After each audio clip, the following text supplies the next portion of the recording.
Hello everyone! Excited nga pala kami ngayon ni Batik pumunta sa dagat.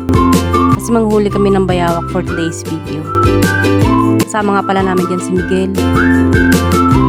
Si Miguel nga pala hindi namin palaki kasi dumating nga sa amin yung malaki na sadya siya. Basta simula nung nakasama niya kami, hindi na siya nakaisip umuwi sa kanila. Papahinga muna kami ni Batik. Tara na!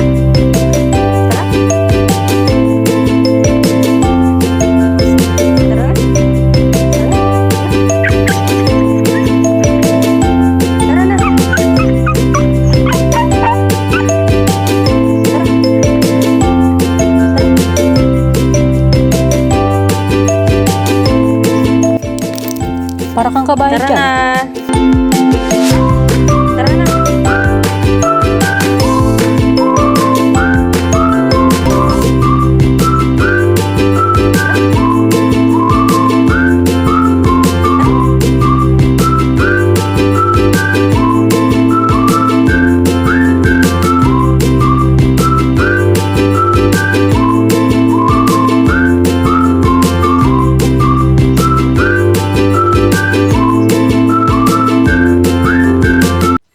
Naglakad na nga ulit kami para makarating na kami sa aming pupuntahan. Mahirap kasi kapag inabot kami ng tanghali, sobrang init na rito sa amin. Tatawid pa kasi kami dyan ng tulay. Natakot na nga si Batik na maglakad dyan sa may tulay. Kaya ang ginawa niya, naglangoy na lang siya. Di ba parang ganun din naman? Sanay naman kasi yan dyan si Batik. Sanay siyang maligo sa dagat.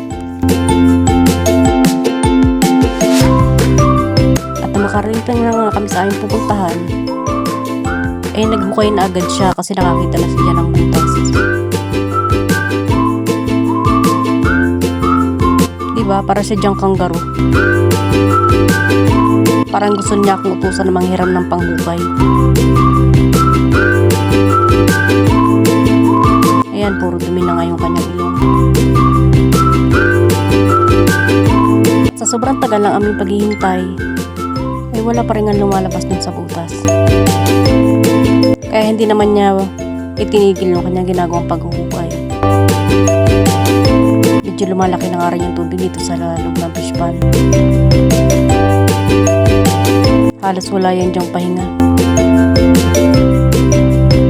At malalim na rin nga ang kanya nahuhukay.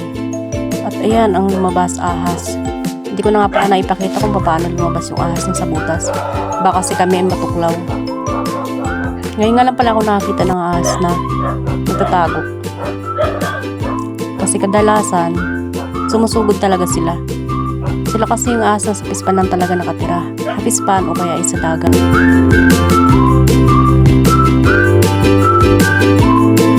Ayun, nakatago lang siya para siya diyang nahihiya.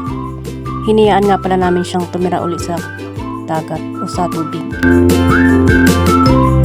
Hindi namin siya sinaktan at hindi rin namin siya pinalo.